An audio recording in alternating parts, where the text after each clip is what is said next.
BJP के साथ गठबंधन करके एनडीए में वापसी करने के लिए चार नेता चिराग पासवान, उपेंद्र कुशवाहा, जीतन राम मांझी और मुकेश सहनी तैयार बैठे हैं।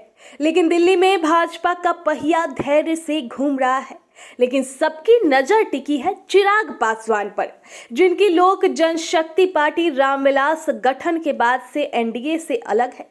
मोकामा और गोपालगंज विधानसभा उपचुनाव में भी चिराग की पार्टी ने बीजेपी को सपोर्ट किया। चिराग लगातार बीजेपी के समर्थन में खुलकर बातें करते रहते हैं, लेकिन एनडीए में उनकी वापसी की बात रह रहकर उठती है, लेकिन फिर अटक जाती है। तो आइए समझते हैं कि चिराग की गाड़ी कहां फंस रही है। सूत्रों के मुताबिक बीजेपी नेतृत्व की तरफ से केंद्रीय गृह राज्य मंत्री नित्यानंद राय चिराग पासवान से बातचीत कर रहे हैं। नित्यानंद राय लगातार चिराग के संपर्क में रहते हैं, लेकिन बात आगे नहीं बढ़ रही है, तो जरूर कुछ है जो दोनों तरफ अटक रहा है। पशुपति पारस के हाथों लोजपा टूटने के बाद चिराग को छोड़ पार्टी के 5 सांसद रालोजपा बनाकर एनडीए में शामिल हो गए। अकेले रह गए चिराग को एनडीए में वापस लाने की कोशिश बीजेपी कर रही है, लेकिन उनकी मांगे ऐसी है जिसमें बीजेपी को समाधान नजर नहीं आता। चिराग पासवान चाहते हैं कि उन्हें 2014 की तरह 7 लोकसभा सीट ना भी मिले तो भी कम से कम 2019 की तरह 6 सीट जरूर मिले।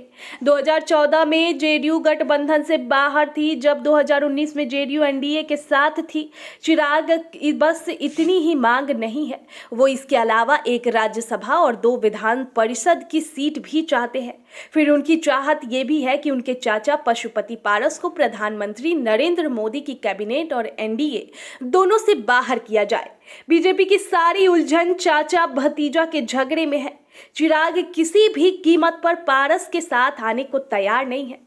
आपको बता दें कि जो भी संकेत मिल रहे हैं उससे यही लगता है कि बीजेपी नेतृत्व अब चिराग पासवान को थका कर बातचीत करने की रणनीति पर चल रहा है, जिससे सीटों के बंटवारे के साथ साथ चिराग की मांग मानने या मना करने में बीजेपी का हाथ ऊपर रहे।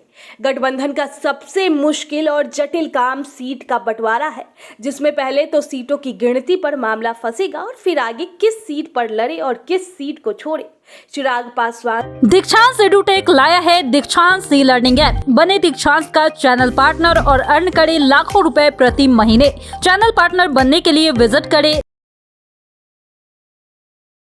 आपको बता दें कि जो भी संकेत मिल रहे हैं उससे यही लगता है कि बीजेपी नेतृत्व अब चिराग पासवान को थका कर बातचीत करने की रणनीति पर चल रहा है, जिससे सीटों के बंटवारे के साथ साथ चिराग की मांग मानने या मना करने में बीजेपी का हाथ ऊपर रहे।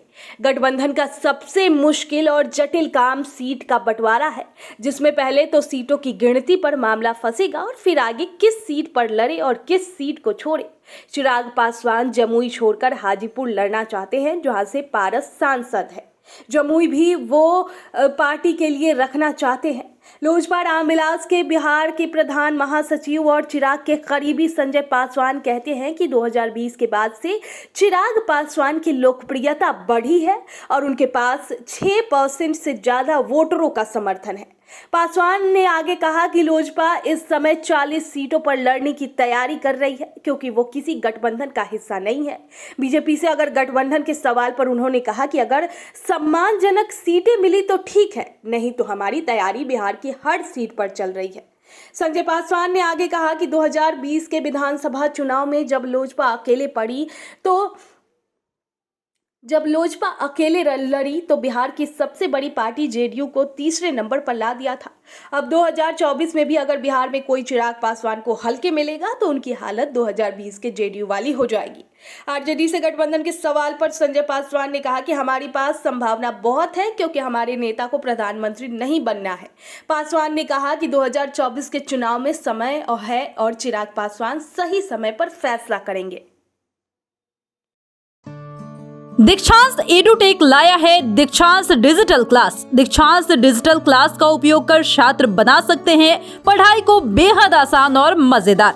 दीक्षांत डिजिटल क्लास को स्कूल में बैठकर देखना है तो पेन ड्राइव और स्मार्ट टीवी बनेगा सही माध्यम। चलिए अब ये भी जानते हैं कि दीक्षांत डिजिटल क्लास का फी स्ट्रक्चर क्या होगा।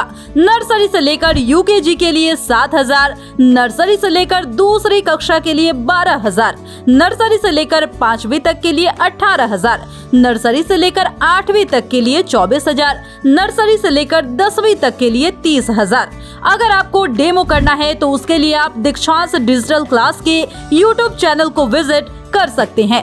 हमारे YouTube चैनल को सब्सक्राइब और Facebook पेज को लाइक करना ना भूलें। धन्यवाद।